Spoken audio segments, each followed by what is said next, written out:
Hello friends, आज आपण एका महत्त्वाच्या चॅप्टरला सुरुवात करणार आहोत. त्या चॅप्टरचं नाव आहे profit or loss prior to and after incorporation. Incorporation म्हणजे आपला जो कंपनी आहे, कंपनी नोंदणी नंतरचा प्रॉफिट किंवा कंपनी नोंदणी आधीचा प्रॉफिट, ह्याचं डिस्ट्रीब्युशन आपल्याला या टॉपिकमध्ये पाहायचं आहे. आणि हे डिस्ट्रीब्युशन का करायचं आहे ते आपल्याला टॉपिकमध्ये पाहायचं आहे. आता सुरुवातीला इंट्रोडक्शन पाहूयात आपण. काय इंट्रोडक्शन सांगितलेलं आहे? A limited company comes into existence from the date of the issue of the certificate of incorporation by the register of the companies. म्हणजे प्रत्येक कंपनी त्याची नोंदणी झाल्याशिवाय कंपनीची सुरुवात करता येत नाही. हा पॉईंट लक्षात ठेवायचा आहे. म्हणजे आपल्याला कंपनीची रीतसर नोंदणी करावी लागते नोंदणी अधिकाऱ्याकडे, आणि ती नोंदणी झाल्यानंतर आपण कंपनीची सुरुवात करू शकतो. पण हे झालं न्यूली सेटअप बिझनेससाठी, न्यूली सेटअप कंपनीसाठी.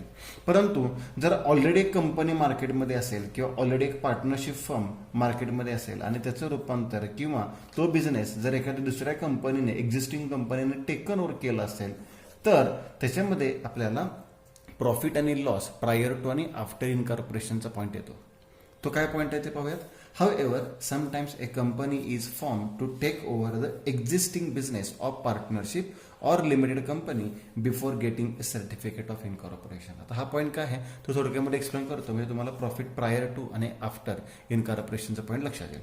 फॉर एक्झाम्पल, एखादा बिझनेस मार्केटमध्ये आहे, ऑलरेडी सेटअप आहे, मग तो बिझनेस पार्टनरशिप फर्मचा असेल और कंपनीचा असेल, ओके, आणि दुसरी एक कंपनी मार्केटमध्ये एक्झिस्ट आहे, अस्तित्वात आहे, एक्झिस्टिंग कंपनी म्हणूयात आपण.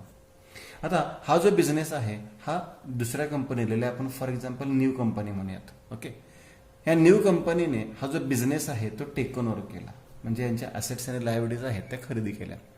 आता खरेदी केल्यास फॉर एक्झाम्पल 1 जानेवारी 2020 रोजी तो बिझनेस त्यांनी खरेदी केला. परंतु याची नोंदणी करणे आवश्यक आहे, इनकॉर्पोरेशन. आता ही नोंदणी करण्यासाठी आपल्याला काही कालावधी गेला असेल आणि आपल्याला सर्टिफिकेट ऑफ इनकॉर्पोरेशन हे आपल्याला साधारण 1 मार्च रोजी मिळालं. म्हणजे रितसर नोंदणी, रितसर कंपनीची सुरुवात आपली किती तारखेला झालेली आहे? 1 मार्च रोजी झालेली आहे. परंतु बिझनेस टेकन ओव्हर केल्यापासून आपण तो बिझनेस स्वतःच्या ताब्यात घेणार आहोत. आता तो बिझनेस घेतल्यानंतर मग जानेवारी आणि फेब्रुवारी या 2 महिन्याचा जो प्रॉफिट आहे त्याला प्रायर टू इनकॉर्पोरेशन म्हणतात. आणि मार्च पासून पुढे जो काय प्रॉफिट होणार आहे तो त्याला पोस्ट इनकॉर्पोरेशन म्हणतात. आता फॉर एक्झाम्पल आपलं आर्थिक वर्ष कसं असेल, समजा 1 एप्रिल 2019 ते 31 मार्च 2020 असं आर्थिक वर्ष गृहीत धरूयात आपण. परत रिपीट करतोय मी.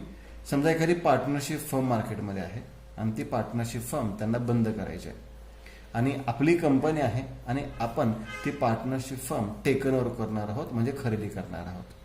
आपली डील झालेली आहे 1 जून, आपली डील झालेली आहे 1 एप्रिल 2019 रोजी. आपण 1 एप्रिल 2019 रोजी हा जो बिझनेस आहे हा टेकन ओव्हर केला. परंतु आपल्याला सर्टिफिकेट मिळालेलं आहे 1 जुलै 2019 रोजी. आपल्याला सर्टिफिकेट केव्हा मिळालेलं आहे? 1 जुलै 2019 रोजी आपल्याला त्याचं सर्टिफिकेट मिळालेलं आहे. आता 1 एप्रिल पासून 1 जुलैपर्यंत आपण बिझनेस करायचा का की नाही करायचा? आपण बिझनेस कंटिन्यूच करणार आहोत. परंतु 1 एप्रिल पासून 1 जुलैचा जो प्रॉफिट आहे त्याला प्रॉफिट प्रायर टू इनकॉर्पोरेशन म्हणतात. आणि 1 जुलैपासून पुढे 31 मार्च पर्यंत असेल त्याला प्रॉफिट पोस्ट इनकॉर्पोरेशन म्हणतात. आणि हा प्रॉफिट आपण नेहमीप्रमाणे नेट प्रॉफिट म्हणून दाखवू शकतो, बरोबर. परंतु जो प्रायरचा प्रॉफिट असतो तो आपण नेट प्रॉफिट म्हणून दाखवू शकत नाही, तर तो आपल्याला गुडविल किंवा कॅपिटल रिझर्वला ऍडजस्ट करावा लागतो. गुडविल किंवा कॅपिटल रिझर्व या अकाउंटला आपल्याला ऍडजस्ट करावा लागतो, कारण की हा जो प्रॉफिट आहे तो कॅपिटल नेचरचा असतो, भांडवली स्वरूपातील असतो हा प्रॉफिट. कारण की आपली कंपनीची रितसर नोंदणी केव्हा झालेली आहे? 1 जुलैला नोंदणी झालेली आहे. आणि 1 जुलै नंतरचा जो प्रॉफिट आहे तो रितसर प्रॉफिट झाला. मग त्याच्या आधीचा जो प्रॉफिट आहे त्याला तो प्रॉफिट आपल्याला गुडविल किंवा कॅपिटल रिझर्वला ऍडजस्ट करावा लागतो. मग हा पॉईंट आपल्याला याच्यामध्ये लक्षात ठेवायचा आहे. आता मग याच्यामध्ये तुम्हाला लक्षात येईल की प्रॉफिट प्रायर टू इनकॉर्पोरेशन आणि प्रॉफिट पोस्ट इनकॉर्पोरेशन हा प्रॉफिट आपल्याला कॅल्क्युलेट करण्यासाठी जे आपल्याला एक्सपेन्सेस दिलेले असतील किंवा जे इन्कम दिलेले असतील ते आपल्याला डिवाइड करावे लागतील, डिस्ट्रीब्यूट करावे लागतील. मग त्यातील काही एक्सपेन्सेस काही प्रोपोर्शन प्रायरमध्ये येईल, काही प्रोपोर्शन पोस्टमध्ये येईल. मग त्यासाठी आपल्याला दोन प्रकारचे रेशो कॅल्क्युलेट करावे लागतात. पहिला रेशो आहे टाइम रेशो आणि दुसरा रेशो आहे सेल्स रेशो. मग काही एक्सपेन्सेस टाइम रेशोमध्ये डिस्ट्रीब्यूट होतील, काही एक्सपेन्सेस सेल्स रेशोमध्ये डिस्ट्रीब्यूट होतील. मग तोच पॉईंट आपल्याला पाहिजे आता बेसिस ऑफ अपॉर्शनमेंट म्हणजे डिस्ट्रीब्युशन. मग डिस्ट्रीब्युशन करण्यासाठी आपल्याला कोणकोणते रेशो आहेत, तर जीपी म्हणजे आपल्याला जो ग्रॉस प्रॉफिट दिलेला असतो, प्रॉफिट अँड लॉस अकाउंटच्या क्रेडिट साईडला जो ग्रॉस प्रॉफिट येतो तो ग्रॉस प्रॉफिट आपल्याला कोणत्या रेशोमध्ये डिस्ट्रीब्यूट करायचा आहे, सेल्स रेशोमध्ये डिस्ट्रीब्यूट करायचा आहे. फिक्स्ड एक्सपेन्सेस, बरोबर, फिक्स्ड एक्सपेन्सेस म्हणजे जे खर्च स्थिर असतात, सेल्स म्हणजे विक्रीचा त्याच्यावर काही फरक पडत नाही. उदाहरणार्थ सॅलरी, पगार आणि विक्रीचा काही संबंध आहे का, नाही. आपला व्यवसायामध्ये माल तयार होत असतो किंवा काही वेळेस आपल्याकडे माल तयार होत नाही, विक्री कमी जास्त होते, त्याच्यावर सॅलरीचा काही इफेक्ट होतो का, नाही. म्हणजे सॅलरी ही फिक्स असते. फॉर एक्झाम्पल रेंट घेऊयात आपण. रेंट एखाद्या गाळ्याचं भाडं असेल, आपण एका प्रिमायसेसमध्ये बिझनेस करत असो आणि प्रिमायसेसचं रेंट मंथली 10,000 रुपीज असेल. आपला सेल्स त्या महिन्यात होऊ देत, नाही होऊ देत किंवा जास्त प्रमाणात होऊ देत, आपलं रेंट हे फिक्स राहतं, त्याच्यामध्ये काही बदल होत नाही. मग अशा खर्चांना आपण फिक्स्ड एक्सपेन्सेस म्हणतो. आणि हे जे फिक्स एक्सपेन्सेस आहेत ते कोणत्या रेशोमध्ये डिस्ट्रीब्यूट करतो आपण, टाइम रेशोमध्ये डिस्ट्रीब्यूट करतो. त्यानंतर आहे व्हेरिएबल एक्सपेन्सेस. व्हेरिएबल एक्सपेन्सेस म्हणजे जे एक्सपेन्सेस सातत्याने बदलत असतात अकॉर्डिंग टू सेल्स. मग असे कोणकोणते खर्च आहेत, तर विक्रीसाठी आपण जास्तीत जास्त जाहिरात करतो. मग जाहिरात वाढली की आपली विक्री सुद्धा वाढते, किंवा विक्री वाढली तर आपलं जे एजंटचं कमिशन आहे ते कमिशन सुद्धा वाढतं. विक्री वाढली की डिस्काउंटचा खर्च आहे तो सुद्धा वाढतो. म्हणजे काही एक्सपेन्सेस आहेत ते आपल्याला कोणत्या रेशोमध्ये डिस्ट्रीब्यूट करायचे आहेत, सेल्स रेशोमध्ये. आणि ते कोणते एक्सपेन्सेस आहेत, व्हेरिएबल एक्सपेन्सेस म्हणजे जे स्थिर स्वरूपाचे आहेत, ज्याच्यावर विक्रीमुळे काहीच फरक पडत नाही, ते फिक्स्ड एक्सपेन्सेस टाइम रेशोमध्ये. आणि जे विक्रीनुसार बदलतात अशी व्हेरिएबल एक्सपेन्सेस ते कोणत्या रेशोमध्ये डिस्ट्रीब्यूट करतो आपण, सेल्स रेशोमध्ये. यानंतर काही स्पेसिफिक एक्सपेन्सेस असतात ते काही अंशी पोस्टला सुद्धा येतात आणि काही अंशी प्रीला सुद्धा येतात. म्हणजे काही इनकॉर्पोरेशनच्या नंतरचे असतील, काही इनकॉर्पोरेशनच्या आधीचे असतील तर प्रीला आणि नंतरचे असेल तर पोस्टला. मग जशी आपल्याला इन्फॉर्मेशन एक्झाम्पलमध्ये दिली असेल त्या पद्धतीने. आणि शेवटचा पॉईंट आहे इंटरेस्ट ऑन पीसी. म्हणजे काय की आपण ह्याच्या आधी पाहिलेलं कन्व्हर्शन ऑफ पार्टनरशिप फर्ममध्ये की आपण काय करतोय, न्यू कंपनी आहे ती एक्झिस्टिंग बिझनेस टेकन ओव्हर करते म्हणजे खरेदी करते. म्हणजे या पार्टनरशिप फर्मच्या किंवा कंपनीच्या असेट्स आणि लायबिलिटीज खरेदी करते. आणि या असेट्स आणि लायबिलिटीची एकत्रित किंमत जी असते त्याला आपण परचेस कन्सिडरेशन म्हणतो, खरेदी पत्रक म्हणतो. मग या खरेदी पत्रकावर व्याज सुद्धा द्यावं लागतं. आणि ते जर कॅल्क्युलेट केलं असेल इंटरेस्ट ऑन पीसी, त्याला इंटरेस्ट टू वेंडॉर सुद्धा म्हणतात. वेंडॉर म्हणजे विक्रेता. म्हणजे या पार्टनरशिप फर्मला किंवा या कंपनीला आपण खरेदी पत्रकाचे पैसे देणे असतो. आणि ते जर आपण काही कालावधीनंतर दिले, एक रकमी नाही दिले, तर त्याच्यावर आपल्याला व्याज द्यावं लागतं. मग ते व्याज जर उदाहरणामध्ये दिलं असेल, ते खर्च तो कोणत्या रेशोमध्ये डिस्ट्रीब्यूट करायचा, तर total interest divided in pre and post period as given. म्हणजेच काय, हे आपण जसं रेशो कॅल्क्युलेट करतो तसंच आपण ते मंथली डिस्ट्रीब्युशन करायचं आहे. आणि ते डिस्ट्रीब्युशन काही अंशी प्रीमध्ये येईल आणि काही अंशी पोस्टमध्ये येणार.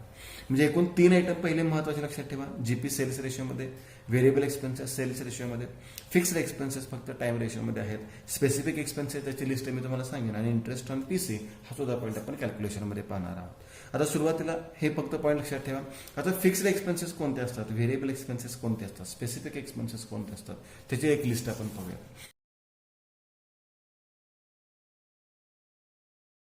फिक्स्ड एक्सपेन्सेस कोणते, मग अशीच मी सांगितलेलं आहे की जे विक्रीनुसार बदलत नाहीत, हे कायमस्वरूपी फिक्स असतात. म्हणजे त्या महिन्यामध्ये तुमची विक्री होऊ देत अथवा न होऊ देत आपल्याला ते रक्कम द्यावीच लागते. मग असे खर्च कोणकोणते आहेत, तर सॅलरीज, पगार, रेंट अँड ट्रेड्स, इन्शुरन्स विमा खर्च, printing and stationery, electricity, office expenses, interest, bank charges, repairs, depreciation etcetera. म्हणजे हे खर्च कसे असतात, एक्सपेन्सेस ऑफ फिक्स्ड नेचर. म्हणजे तुमच्या व्यवसायामध्ये मालाची विक्री होऊ देत अथवा नाही होऊ देत किंवा जास्त प्रमाणात होऊ देत अथवा काहीच नाही होऊ देत, त्याच्यावर कोणताही फरक पडत नाही. उदाहरणार्थ समजा आपल्याकडे 3 एम्प्लॉई आहेत, ते 3 एम्प्लॉई काम करतात. ओके, ऑफिसमध्ये आपल्या 3 एम्प्लॉई आहेत. आता आपल्या या महिन्याचा सेल्स 10,000 रुपये झाला, तर त्या 3 एम्प्लॉईचा समजा प्रत्येकी 1,000 रुपये पगार असेल तर आपल्याला तिघांना 3,000 रुपये पगार द्यावाच लागणार आहे. दुसऱ्या महिन्यामध्ये 20,000 रुपये झाला तरी आपल्याला प्रत्येकाला 1,000 असे 3,000 रुपये द्यावेच लागणार आहेत. तिसऱ्या महिन्यामध्ये समजा 1,00,000 रुपये झाला तरी आपल्याला 3,000 रुपये पगार द्यावाच लागणार आहे. आणि एखाद्या वर्षामध्ये किंवा एखाद्या महिन्यामध्ये काहीच सेल झाला नाही तरी सुद्धा आपल्याला ते 3,000 रुपये द्यावेच लागणार आहे. मग असे खर्च कोणकोणते असतात, तर फिक्स्ड एक्सपेन्सेस, त्याला आपण म्हणतो सॅलरीज, रेंट, आपल्याला गाळ्याचं भाडं किंवा प्रिमायसेसचं भाडं द्यावंच लागणार नाही. इन्शुरन्स असेल, विमा खर्च आपल्याला प्रत्येक महिन्याला किंवा 3 मंथली, क्वार्टरली, हाफ इयरली द्यावाच लागतो. प्रिंटिंग अँड स्टेशनरी हा जो खर्च आहे तो चालूच राहणार आहे. इलेक्ट्रिसिटी, आपण लाईट बंद करून बसणार नाही की सेल्स विक्री झालेले आहे म्हणून, तो इलेक्ट्रिसिटीचा खर्च आपल्याला द्यावा लागेल. ऑफिस एक्सपेन्सेस जे रुटीन एक्सपेन्सेस असतील ते आपल्याला द्यावे लागतील. इंटरेस्ट, आता बँकेकडून आपण कर्ज घेतलं असेल आणि एखाद्या महिन्यात सेल्सच झाला ना तर बँक असं म्हणणार नाही की या महिन्यात तुमचा सेल झालेला नाहीये, विक्री झालेली नाहीये, मग तुम्हाला आज या महिन्याचं व्याज माफ करतो, असं होत नाहीये. तर इंटरेस्ट असतील, बँक चार्जेस असतील किंवा आपलं डेप्रिसिएशन जे आपण monthly, yearly, half yearly calculate करतो तर ते सुद्धा आपल्याला प्रत्येक वर्षी करावंच लागणार आहे. आणि ते खर्च असतात, ते खर्च आपण कोणते खर्च म्हणतो, फिक्स्ड एक्सपेन्सेस. आणि हे फिक्स्ड एक्सपेन्सेस कोणत्या रेशोमध्ये डिस्ट्रीब्यूट करतो, टाइम रेशोमध्ये डिस्ट्रीब्यूट करतो. ओके. आता यानंतर सेकंड पॉईंट कोणता आहे, व्हेरिएबल एक्सपेन्सेस. आता फिक्स्ड एक्सपेन्सेस तुमच्या लक्षात राहत नसतील तर तुम्ही व्हेरिएबल एक्सपेन्सेस लक्षात ठेवू शकता, कारण की हे एक्सपेन्सेस सेल्सशी संबंधित असतात, विक्रीसाठी. मग सेलिंग एक्सपेन्सेस आपल्याला माहिती आहे, जाहिरात, जेवढी जास्त जाहिरात करणार तेवढी मालाची जास्त विक्री होणार. डिस्काउंट, जेवढी डिस्काउंट सूट जास्त देणार आपण तेवढ्या मालाची जास्त विक्री होणार. बरोबर, आपण बऱ्याच वेळा बघतो की ऑनलाईन शॉपिंग करताना 50% डिस्काउंट, 60% डिस्काउंट, मग त्याच्यामध्ये आपण खरेदी जास्त करतो म्हणजे त्या कंपनीची विक्री काय होते, जास्त होते. कमिशन, जर आपण एखाद्या एजंटला जास्त प्रमाणात कमिशन दिलं तो मालाची जास्त विक्री करतो. डिलिव्हरी व्हॅन एक्सपेन्सेस, आपण घरपोच सुविधा दिल्या की आपल्या मालाची विक्री जास्त होते, डिलिव्हरी व्हॅन एक्सपेन्सेस. किंवा ट्रॅव्हलर्स कमिशन किंवा ट्रॅव्हलर्स सॅलरी, जे फिरते विक्रेते असतात मग ते आपल्या जास्तीत जास्त मालाची विक्री करतात, त्यासाठी त्यांना आपल्याला जास्त पगार, जास्त कमिशन द्यावं लागतं. त्यांना जास्त कमिशन दिलं, जास्त पगार दिला तर मालाची जास्त विक्री करू शकतात ते. त्याच्यानंतर आहे कॅरेज आउटवर्ड, बरोबर, म्हणजे माल विक्री केल्यानंतरचा वाहतूक खर्च असेल मग तो सेल्सशी संबंधित आहे. त्याच्यानंतर बॅड डेप्स हा एक सुद्धा पॉईंट येतो, पण बॅड डेप्ससाठी मी स्टार करून ठेवतो कारण की बॅड डेप्ससाठी काही एक्झाम्पलमध्ये आपल्याला स्पेसिफिक नोट दिलेले असते. म्हणजे काही वेळेस तो सेल्स रेशोमध्ये डिस्ट्रीब्यूट करतात आणि काही वेळेस तो स्पेसिफिक एक्सपेन्सेस म्हणून दाखवतात. तो एक पॉईंट आहे.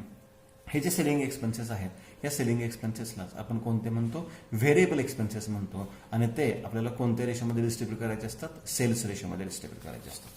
मग सेल्स एक्सपेन्सेस किंवा व्हेरिएबल एक्सपेन्सेस कोणकोणते आहेत, तर ॲडव्हर्टाइजमेंट असेल, जाहिरात खर्च, फ्री सॅम्पल म्हणजे मोफत माल वाटतो आपण, डिस्काउंट असेल, कमिशन असेल, कॅरेज आउटवर्ड असेल, सेलिंग एक्सपेन्सेस असतील. आणि बॅड डेप्सला मी स्टार करून ठेवलेला आहे कारण की काही एक्झाम्पलमध्ये bad debts sales variable expenses म्हणून सेल्स रेशोमध्ये डिस्ट्रीब्यूट करायचे आहेत, पण काही एक्झाम्पलमध्ये एखादी स्पेसिफिक नोट दिली असेल तर तो स्पेसिफिकमध्ये जाणार आहे. हे झाले व्हेरिएबल एक्सपेन्सेस. आता expenses related to specific period. मग काही फक्त प्रीशी संबंधित असतात, काही फक्त पोस्टशी संबंधित असतात. मग प्रीशी संबंधित कोणते, तर मग अशी मी सांगितलं होता bad debts relating to pre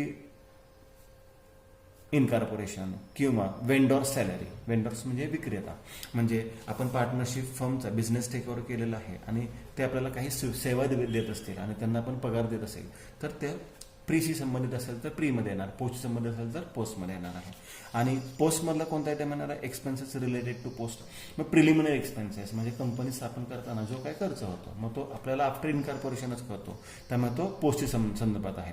debenture interest, आणि आपल्याला माहिती आहे की डिबेंचर्स कोण इश्यू करते, कंपनी इश्यू करते. म्हणजे कंपनी स्थापन झाल्यानंतर आपण डिबेंचर इश्यू करणार आणि डिबेंचर इश्यू केल्यानंतर आपल्याला डिबेंचर इंटरेस्ट द्यावा लागणार. म्हणजे याचाही संबंध पोस्ट इनकॉर्पोरेशन म्हणजे नोंदणीनंतरचा आहे. इंटरेस्ट असं, sorry debenture interest. Directors fees, मग डिरेक्टरची आपण नेमणूक कधी करतो, कंपनी स्थापन झाल्यानंतर करतो. मग त्यांच्या फीजचा प्रश्न आहे तो पोस्टशी रिलेटेड आहे म्हणजे कंपनी स्थापन झाल्यानंतर. मग ऑडिट फीज, ऑडिट फीजला एक स्टार केलेलं आहे मी कारण की ऑडिट फी बाबतीत आपल्याला PY BCom पर्यंत म्हणजे SYच्या सिलेबसमध्ये असं कोणताही पॉईंट एक्सप्लेन केलेलं नाहीये. पण ऑडिट फी 3 प्रकारची असते. कोणकोणती असते, एक तर इंटरनल ऑडिट असेल, एक तर टॅक्स ऑडिट असेल आणि एक्सटर्नल ऑडिट असेल. मग इंटरनल ऑडिट असेल, इंटरनल ऑडिट म्हणजे आपण प्रत्येक महिन्याला किंवा 3 महिन्याला 6 महिन्याला करतो. मग इंटरनल ऑडिट असेल तर ते कोणत्या रेशोमध्ये डिस्ट्रीब्यूट करतात, टाइम रेशोमध्ये डिस्ट्रीब्यूट करतात. बरोबर. एक्सटर्नल ऑडिट असेल, एक्सटर्नल म्हणजे इयरली करतो आपण म्हणजे वर्ष संपल्यानंतर. बरोबर. मग वर्ष संपल्यानंतर म्हणजे याचा संबंध कशाशी येणार आहे, पोस्टशी येणार आहे. म्हणजे जर एक्सटर्नल ऑडिट एक्सपेन्सेस दिले असतील तर ते फक्त आणि फक्त पोस्ट दाखवतो. आणि टॅक्स ऑडिट असेल तर ते कोणत्या रेशोमध्ये डिस्ट्रीब्यूट करतो आपण, सेल्स रेशोमध्ये डिस्ट्रीब्यूट करतो. आता याच्यामध्ये टॅक्स ऑडिटचा हा प्रकार आपल्याला येत नाही, आपल्याला एकतर इंटरनल किंवा एक्सटर्नल. मग तिथे आपल्याला एक स्पेसिफिक नोट दाखवावी विचारले लागेल किंवा उदाहरणामध्ये आपल्याला हे स्पेसिफिक नोट दिले असेल तरी तर त्या पद्धतीने एकतर तुम्ही टाइम रेशोमध्ये डिस्ट्रीब्यूट करा किंवा एकतर तुम्ही पोस्टला ट्रान्सफर करू शकता. म्हणून हा जो आयटम आहे एक्सपेन्सेस रिलेटिंग टू पोस्ट त्याच्यामध्ये आपण ऑडिट फीज दाखवलेले आहेत आणि काही वेळेस आपण ते सेल्स रेशोमध्ये सुद्धा टाइम रेशोमध्ये सुद्धा डिस्ट्रीब्यूट करू शकतो. मग जसं उदाहरणामध्ये सांगितलं असेल त्या पद्धतीने आपण ऑडिट फीजचा म्हणजे त्याच्यामध्ये दोनच पॉईंट तुम्हाला थोडेसे लक्षात ठेवण्यासारखे आहेत, एक बॅड डेट्स आणि एक ऑडिट फीज. आता बॅड डेट्स सिंपल असेल कारण की त्याची स्पेसिफिक नोट दिलेलीच असते, पण ऑडिट फी बाबतीत तुम्हाला स्पेसिफिक नोट उदाहरणामध्ये शक्यतो सापडत नाही.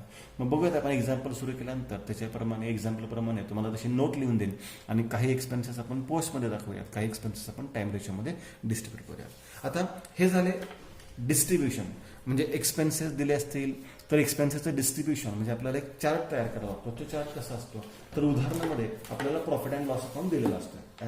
छोटं तुम्हाला मी एखादं एक्झाम्पल दाखवतो.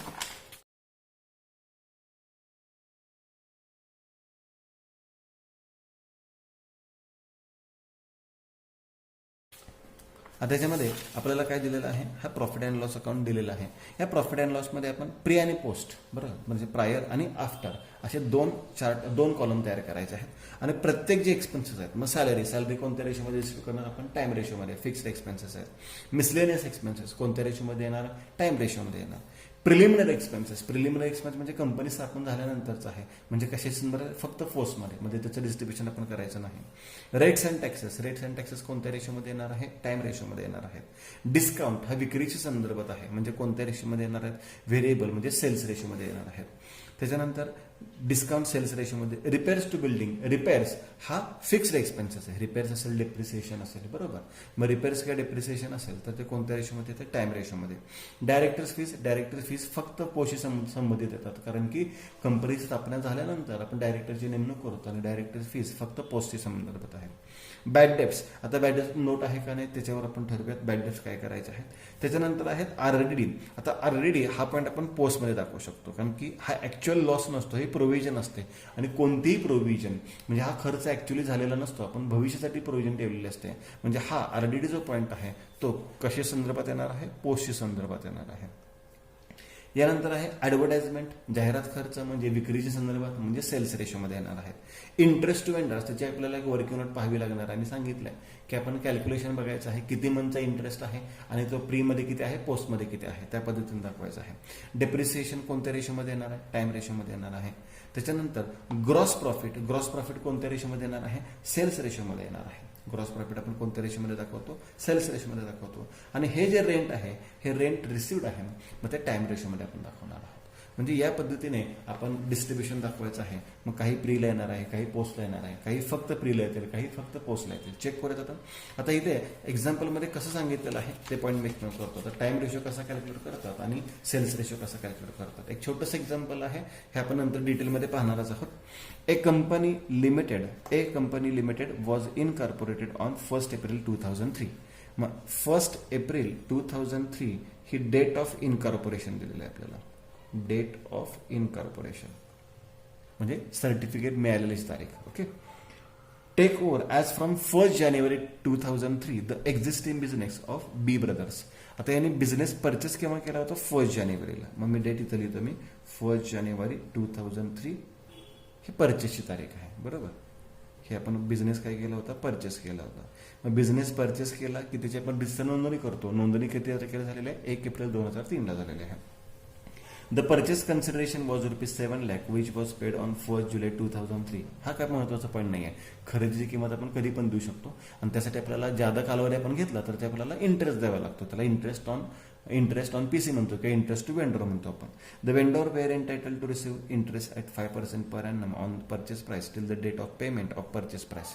म्हणजे 1 जानेवारीला बिझनेस परचेस केला होता आणि पेमेंट किती केलं गेलं 1 जुलैला पेमेंट केलं म्हणजे 6 महिन्याचा इंटरेस्ट द्यावा लागणार आहे. मग तो आपल्याला उदाहरणामध्ये दिलेलाच असेल. The accounts were made up to 31 December 2003. म्हणजे आता 31 मार्चपर्यंत अकाउंट क्लिअर केलेले नाही आहेत तर 31 डिसेंबरपर्यंतच विचारात घ्यायचे आहेत. म्हणजे आपल्याला 3 तारखा मिळालेल्या आहेत. एक डेट ऑफ इनकॉर्पोरेशन, एक डेट ऑफ परचेस आणि एक इयर एंडिंगची तारीख. इथे इयर एंड म्हणूयात. मग 1 जानेवारी ते 1 एप्रिल मग 1 एप्रिल आधीचा इनकॉर्पोरेशनच्या आधीचा कालावधी त्याला आपण म्हणतो प्रायर टू इनकॉर्पोरेशन आणि 1 एप्रिल नंतरचा इयर एंडिंग पर्यंतचा कालावधी त्याला आपण काय म्हणतो, पोस्ट इनकॉर्पोरेशन. याला प्री सुद्धा म्हणतात, त्याला आफ्टर सुद्धा म्हणतात, याला प्रायर म्हणतात किंवा याला पोस्ट सुद्धा म्हणतात. मग या पद्धतीने प्रायरचा कालावधी कोणकोणता आहे, जानेवारी महिना पूर्ण, फेब्रुवारी पूर्ण, मार्च पूर्ण, एप्रिलची 1 तारीख आहे म्हणजे एप्रिल महिना घ्यायचा नाहीये. म्हणजे हा कालावधी किती महिन्याचा झालेला आहे, 3 महिन्याचा झालेला आहे, 3 मंथ्स. आणि पोस्टचा कालावधी एप्रिल पासून डिसेंबरपर्यंत, मग एप्रिल, मे, जून, जुलै, August, September, October, November, December. म्हणजे हा कालावधी किती महिन्याचा झालेला आहे, 9 मंथचा झालेला आहे. म्हणजे 3 मंथ्स आणि 9 मंथ्स म्हणजे रेशो किती येणार आहे, 1:3. एकाच 3 म्हणजे 3 1 3, 3 3 9 किंवा 3 9 रेशो घेतला तरी चालेल. मग हा आपल्याला कोणता रेशो मिळालेला आहे, टाइम रेशो. आणि या एकाच 3 मध्ये आपल्याला कोणकोणते खर्च डिस्ट्रीब्यूट करायचे, पुन्हा एकदा रिपीट करतो. सॅलरीज टाइम रेशोमध्ये येणार आहेत, मिसलेनियस एक्सपेन्सेस टाइम रेशोमध्ये. तुम्ही इथे पाहू शकता सॅलरीज एकाच 3 मध्ये दाखवलेत, मिसलेनियस एक्सपेन्सेस एकाच 3 मध्ये दाखवलेत. प्रिलिमिनरी एक्सपेन्सेस पोस्टला जाणार आहेत, प्रिलिमिनरी एक्सपेन्सेस डिरेक्टली पोस्टला दाखवलेले आहेत. रेट्स अँड टॅक्सेस टाइम रेशोमध्ये येणार, रेट्स अँड टॅक्सेस टाइम रेशोमध्ये. डिस्काउंट सेल्स रेशोमध्ये आहे, मग सेल्स रेशो कॅल्क्युलेट करून तिथे डिस्काउंट डिस्ट्रीब्यूट केलेला आहे. रिपेअर्स टू बिल्डिंग टाइम रेशोमध्ये येणार आहे. डायरेक्टर्स फीज फक्त पोस्टला येणार आहे, मग डायरेक्टर्स फीज फक्त पोस्टला दाखवले आहेत, प्रीला दाखवलेले नाही आहेत. बॅड डेप्स सेल्स रेशोमध्ये येणार आहेत. आता इथे बॅड डेप्टसाठी काही वर्किंग नोट दिले असेल तर त्या वर्किंग नोट प्रमाणे इथे सांगितलं ॲज गिव्हन, ते वर्किंग नोट वाचून आपण ठरवूयात. आरडीटी डिरेक्टली पोस्टला येणार आहे, आरडीटी डिरेक्टली पोस्टला आलेला आहे. ॲडव्हर्टाइजमेंट सेल्स रेशोमध्ये येणार आहे, ॲडव्हर्टाइजमेंट सेल्स रेशोमध्ये येणार आहे. इंटरेस्ट वेंडर्स त्याची एक वर्किंग नोट आपल्याला करावी लागेल. डेप्रिसिएशन टाइम रेशोमध्ये येणार आहे, डेप्रिसिएशन टाइम रेशोमध्ये. म्हणजे टाइम रेशोमध्ये जे सगळे खर्च दिलेले आहेत हे एकाच 3 मध्ये डिस्ट्रीब्यूट केलेले आहेत. म्हणजे 48,000 गुणिले 1/4 आणि गुणिले 3/4 म्हणजे डिस्ट्रीब्युशन करायचं आहे. हे रेशोचे डिस्ट्रीब्युशन आपल्या सर्वांना माहिती आहे. आता सेल्स रेशो कसं सांगितलेलं आहे बघा, एक्झाम्पलमध्ये सिंपल सांगितलेलं आहे. It is ascertain that the sales in the second half of the year were twice the sales in the first half of the year. बरोबर, म्हणजे पहिल्या 6 महिन्याचा जो सेल्स आहे त्याच्यापेक्षा दुसऱ्या 6 महिन्याचा सेल्स आहे तो काय आहे, दुप्पट आहे.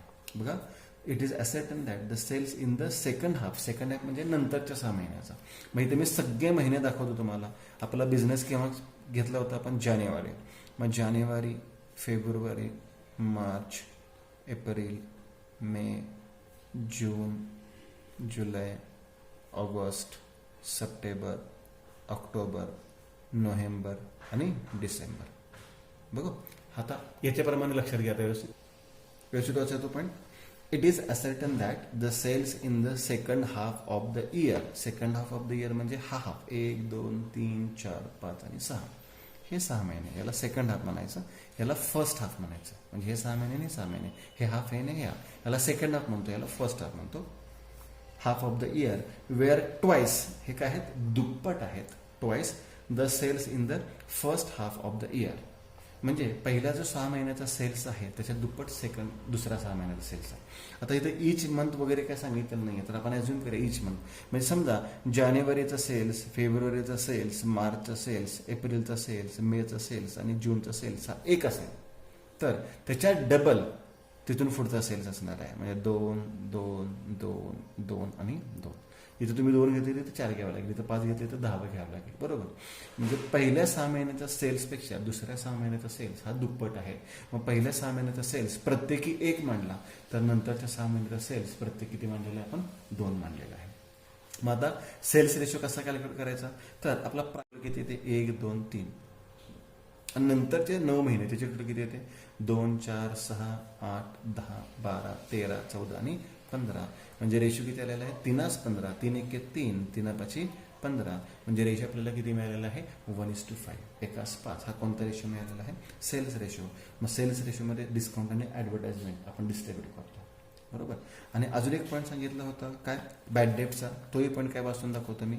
Out of bad debts ₹500 related to the book debts taken over by the company from vendor. Vendor म्हणजे विक्रेता, म्हणजे ज्यांचा आपण बिझनेस टेकन ओव्हर केलेला आहे. बरोबर, म्हणजे प्रायरचे संबंधित आहेत. मग एकूण बॅड डेप्ट्स किती दिलेत बघा, 1000 दिलेत. त्यातील वेंडॉरचे म्हणजे प्रायरचे, लक्षात घ्या वेंडॉरचा संबंध कुठे असतो, प्रायरशी असतो. वेंडॉरचा संबंध हा प्रायरशी असतो. मग वेंडॉरचे जे बॅड डेप्ट्स आहेत ते किती आहेत, ₹500 आहेत. मग एकूण बॅड डेट्स ₹1000 असतील. त्यातले वेंडॉरचे म्हणजे प्रायरचे ₹500 म्हणजे पोस्टचे सुद्धा किती असणार, 500. समजा एकूण 2000 असते आणि त्यातले वेंडॉरचे 500 असते तर प्रीला ₹500 आले असतील, पोस्टला ₹1,500 आले असते. पण इथे ₹1000 आहेत. मग प्रीला किती आहेत, 500 आणि पोस्टला किती आहेत, 500. आणि इंटरेस्ट टू वेंडर तोही पॉईंट मी एक्सप्लेन करू सांगतो. Interest to vendors. आता इंटरेस्ट टू वेंडर्स हा कसा सांगितलेला आहे ते समजून घेऊया. मी मगाशी तुम्हाला सांगितलेलं होतं की बिझनेस केव्हा परचेस केलाय बघा. ह्याच्यामध्ये बिझनेस टेकन ओव्हर केलेला आहे 1 जानेवारीला. मग जानेवारी, फेब्रुवारी, मार्च, एप्रिल. आता मी पूर्ण सगळे 12 महिने घेणार नाहीये. इथे वेंडरने पेमेंट किती केले परचेस कन्सिडरेशनचं. The purchase consideration was ₹7 lakh which was paid on 1 July. म्हणजे खरेदी केलं जानेवारीमध्ये, परंतु बिझनेसची सगळी रक्कम कधी दिलेली आहे 1 जुलैला. म्हणजे जानेवारी, फेब्रुवारी, मार्च, एप्रिल, मे आणि जून. आता 1 जुलैला दिले म्हणजे जुलै महिना येणार नाही. म्हणजे वेंडरने किती महिन्याचा इंटरेस्ट दिलेला आहे 6 मंथचा इंटरेस्ट दिलेला आहे. आणि बऱ्याच वेळा एक्झाम्पलमध्ये डेट न देता 6 मंथचं कॅल्क्युलेशन सांगतात, 4 मंथ सांगतात, 5 मंथ सांगतात. मग तुम्ही तेवढे महिने इथे दाखवायचे. सुरुवात परचेसपासून करायची जेव्हा बिझनेस परचेस केलेला आहे. मग जानेवारी, फेब्रुवारी, मार्च, एप्रिल, मे, जून 1 जुलैला पेमेंट केले, त्यामुळे जुलै महिना आलेला नाही. मग एवढ्या महिन्याचं पेमेंट किती रुपये केलेलं आहे बघा. Interest to vendor 17,500, 17,500. मग यातलं प्रीचं किती आहे आणि पोस्टचं किती आहे. तर सिंपल पॉईंट आहे. आपला प्रायरचा कालावधी किती महिन्याचा 3 महिन्याचा. मग 3 महिने झाले की उभी रेष मारायची. मग कदाचित काय इकडे 1 महिना येईल, इकडे 4 महिने येतील, 5 महिने येतील, त्याचा विचार आपण करायचा नाहीये. मग प्रीचा कालावधी 3 महिन्याचा. 1, 2, 3 महिने सोडून पुढे मध्ये रेष मारायची आणि पुढचा जो कालावधी असेल तो पोस्टचा असणार आहे. मग इथे प्रीचा कालावधी किती महिन्याचा झाला 3 महिन्याचा. आणि पोस्टला सुद्धा इथे किती झालेला आहे 3 महिन्याचा. म्हणजे रेशो किती आलेला आहे 1:1. म्हणजे interest to vendor 17,500. Half of distribution करायचं आहे, इक्वली डिस्ट्रीब्यूट करायचं आहे. मग इथे तुम्ही पाहू शकता इंटरेस्ट टू वेंडर्स कसं डिस्ट्रीब्यूट केलेलं आहे, हाफ ऑफ डिस्ट्रीब्यूट केलेलं आहे. मग या पद्धतीने आपल्याला एक्झाम्पल सॉल्व्ह करायचं आहे. बरोबर. आता जी ग्रॉस प्रॉफिट आहे तो ग्रॉस प्रॉफिट आपल्याला सेल्स रेशोमध्ये वाटायचा आहे. मग सेल्स रेशो 1:5 लिहिला होता. बरोबर. त्यानंतर रेंट आपल्याला उत्पन्न आहे, क्रेडिट साईडला दाखवायचं आहे. रेंट कोणत्या रेशोमध्ये डिस्ट्रीब्यूट करायचं आहे, टाइम रेशोमध्ये 1:3. मग रेंट आपण कोणत्या रेशोमध्ये डिस्ट्रीब्यूट केलेला आहे 1:3, एकाच 3 मध्ये. आणि जो प्रॉफिट आलेला आहे हा जो पहिला प्रॉफिट आहे प्रायरचा तो गुडविल का कॅपिटल रिझर्वला ऍडजस्ट करतात. आणि जो दुसरा प्रॉफिट आहे हा प्रॉफिट आपण नेट प्रॉफिट म्हणून बॅलन्स शीटला ट्रान्सफर करतो. मग त्याला आपण नेट प्रॉफिट म्हणू शकतो किंवा गुडविल कॅपिटल रिझर्व किंवा नेट प्रॉफिट असंही म्हणलं तरी चालेल. मग ह्या पद्धतीने आपल्याला एक्झाम्पल सॉल्व्ह करायचे आहे. डिटेल एक्झाम्पल आपण नंतर घेणार आहोत. त्याच्यामध्ये काही एक्झाम्पलमध्ये आपल्याला टाइम रेशो आणि सेल्स रेशो याचे जे वर्किंग नोट आहे त्या वर्किंग नोट खूप महत्त्वाचे असतात. मग त्या वर्किंग नोट कशा दाखवायच्या आहेत ते आपण पुढच्या लेक्चरमध्ये पाहूया. तोपर्यंत तुम्ही हे जे डिस्ट्रीब्युशन आहे हे डिस्ट्रीब्युशन सर्वात महत्त्वाचं आहे. आणि कोणते एक्सपेन्सेस कोणत्या रेशोमध्ये आपण डिस्ट्रीब्यूट करतो त्याची लिस्ट तुम्हाला लक्षात ठेवायची आहे. आणि पुढील एक्झाम्पलमध्ये मग आपण डिटेलमध्ये पाहूयात की टाइम रेशो कसा कॅल्क्युलेट करायचा आहे, सेल्स रेशो कसा कॅल्क्युलेट करायचा आहे, इंटरेस्ट टू वेंडरचं कॅल्क्युलेशन कसं आहे, बॅड डेट्स किंवा एखादा स्पेसिफिक आयटम कसा आपल्याला सॉल्व्ह करायचा आहे ते आपण पुढील लेक्चरमध्ये पाहूयात. थँक्यू.